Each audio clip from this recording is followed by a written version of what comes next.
وصلوا هالحلقه ل 3500 لايك. طبعا انا هي الحلقه قريت 21 تعليق من تعليقاتكم، واذا وصلت ل 3500 لايك رح اقرا 25 تعليق من تعليقاتكم، وحتصير الحلقه احلى واحلى واحلى كثير. يعني انا مشانكم مصلحه يعني. انت ممكن تردي لو جوزك خانك تردي له الموضوع بخيانه زي الموضوع ايه؟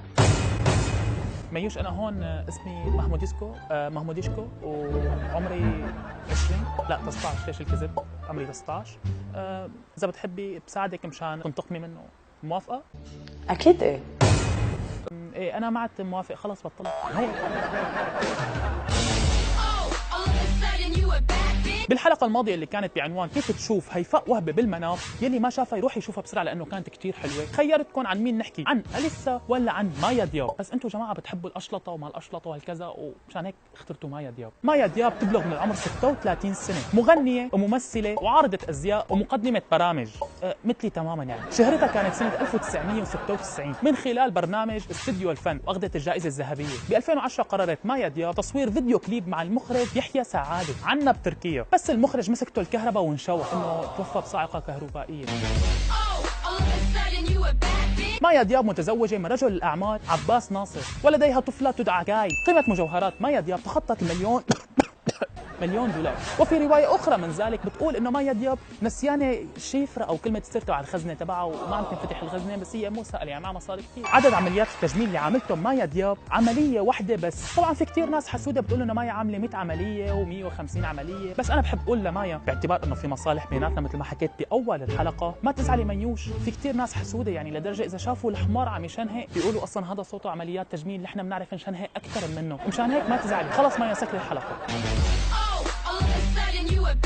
شلوني معكم شباب؟ بعرف مسح شوفوك ولك معي. كل فنان في عنده حياة خاصة مثله مثل أي واحد فيكم. طبعا ما شملت حالي معكم لأنه أنا فنان مثلهم العين تطرقني. ويبدو أن مايا دياب حياتها الخاصة مكركبة نوعا ما، لذلك مايا دياب بتنشر صور جريئة وسعاد بذكية وافتكار على السوشيال ميديا. هيك مرة بتكون دايخل أو بتنشر صورة جريئة ما حدا دخلوا فيها، هي مايا. وبأحد المقابلات قالت إنه أمنيتها يكون عمرها قصير، عكس تامر حسني. تامر حسني قال إنه بتمنى يعني إنه يعتزل الغناء ويموت. اللي ما شاف الحلقة يروح يشوفها. بس مايا ليش تتمنى تكون الحياة قصيرة؟ برو طلع في مشي حاكيني ماشي عيد لي صوتك. برو هلا اذا مايا ماتت انا بيطلع لي شيء من الورثه؟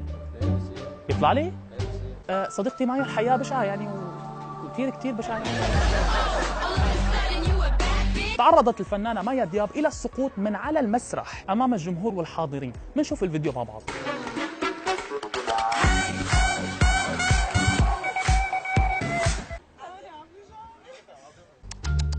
في مؤامرة. إذا لاحظتوا مايا كانت عم ترجع لورا أنا رياه، وإذا بيعلق الكعب تبع كندرتها بالحديدة، وهون مايا وقعت على الحديدة، بس الحداد الله يكسر دياته غاششهم ومركب له الحديد مخشوش يعني، مشان هيك الحديدة انطعجت ومايا وقعت لورا. الله يكسر دياته للحداد. جيب لي إياه للحداد ولا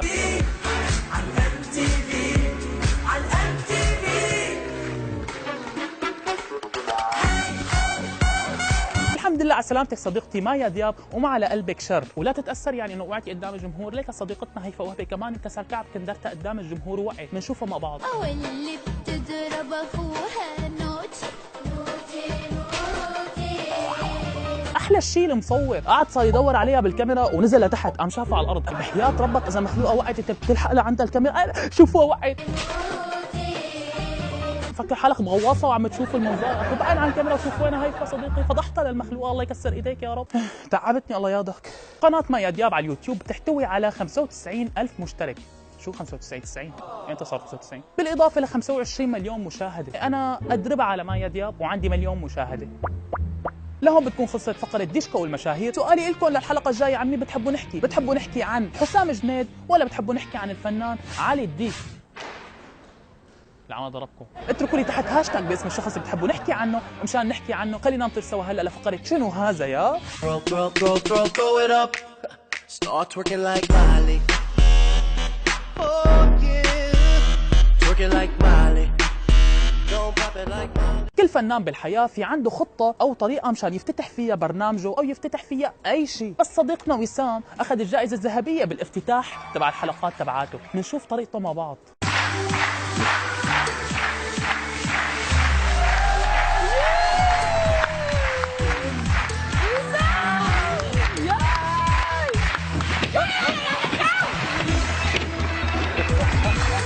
وسام وسام قصدا عمل هيك، وكانت الخطه تبعه انه يقع تحت رجليها لمايا دياب. صديقي وسام انا قلت تحت اقدامها وليس بين اقدامها، احتراما لك ولجمهورك والعياذ بالله. بس انا كاشفك صديقي، يعني كاشفكم كلياتكم. قدر الله وما شاء فعل. كان في المقدم واقف قدامه لمايا دياب ومسكه لوسام من ايده وقال له تعال هو، شو جاي تعرج بحاله المكرسحين وروح بس النقطه اللي ما فهمتها انه وسام هو عم يوقع شو كان عم يطالع اصوات. سلاحف النينجا، اوبرا. لهون بتكون خلصت فقره شنو هذا يا. خلونا نطير سوا لفقره سين وجيم.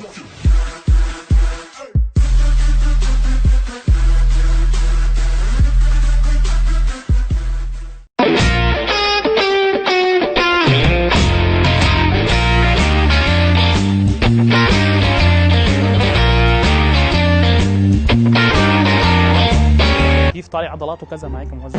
بالحلقه الماضيه سالتكم سؤال كرمال اخذ تعليقات اكثر وبالمقابل انتم تحطوا لي لايكات اكثر. سؤالي للشباب كان كيف بامكانك تجذب انتباه بنت الك، وكان الجواب كالتالي: بفرش اسناني وما يكون لي ريحه رجلين، وكمان بحط لها لايكات على الفيسبوك، بعمل حالي اجنبي وبضرب كتفي بكتفها وبسبب لها شويه كسور. حاسك صار لك يومين خايف على النادي ها واكل كمدي حالك. بعزمها على العشاء مع شويه مخلل من نوع مخللاتي، بعرف انه بايخه. صديقي مو بس بايخه وزنخه كمان على فكره، لا تعيدها. بقول لها انه محموديشكو صديقي على الفيسبوك احتمال تبعت ابوه يخطبني، بحط لها تقويم اسنان وبلبس مغناطيس لحالها بتنجذب، بضربها بحجر على راسها وبهرب، واكيد هي رح تلحقني. بحط الجزتان نصها لبرا ونصها لجوا وبخلي المصاري يبينوا. شريك حركات مايكل جاكسون بلاها تمام مشان ما ينسرق الجزتان وامك تخلعك قتل بالشحاطه. بدعس على راس رفيقي وبمسح فيه الارض وبطلع فيها وبزورها. لا انت فعلا متاثر بشاروخان وبالافلام الهنديه على فكره. بجذبها بمسموعياتي واخلاقي وتربايتي. برو هدول بستحي اقول لك وين تحطهم بس ما حيمشي حاله. لا بدي اجذبها ولا بدي تجذبني. ليش شريك؟ لا ما لي علاقة بالموضوع، لا بياخذ موضوع بنات ولا بياخذ موضوع صبي. حسيت حالي مثل فيصل القاسم بمسح الارض الواحد ذهابا وايابا واخر شيء بقول له عم بمزح معك برو. اما سؤالي للبنات كان كيف بامكانك تجذبي انتباه شاب الك، والجواب كان سهل كثير، بغمزه غمزه بشله بارضه. انا واثقه انه ثقتي رح تقتلني اخر النهار. صديقتي انا جاي قلت لك هلا مو اخر النهار. بساله قديش الساعه وهو تلقائيا بيقول لي شو رح نسمي الاولاد. صديقتي هذا الشاب الاسباني وليس الشاب السوري. بالمغناطيس بجذب انتباههم. حاسس حالي رجل حديدي، ما بعرف اجذب حدا غير البق، لحاله بينجذب الي وبيقرصني، بحط له زق وبيروح دبلكه. صديقتي انت فهماني السؤال غلط، انا قلت لك كيف تجذبي شاب الك مو كيف تطفشي شاب عني. قل له انه انا ما بحضر ديسكو ولحاله رح يحبني، انا ما بعمل شيء لحاله بينجذب لإلي. بطلع عليه النظرة السحرية ولحاله بينجذب. الشباب مثل طابع البريد، كل ما بزقت عليهم كل ما لزقوا اكثر. صديقتي حاسك بزاقة او عصارة التيكو، ما بتستحي عم تحكي هيك عن الشباب. انا حاليا لحط حالي اسكت شريك خليني اعرف احكي زكاتها، لحط حالي وزير الدفاع للشباب، ما بتستحي تحكي هذا الحكي؟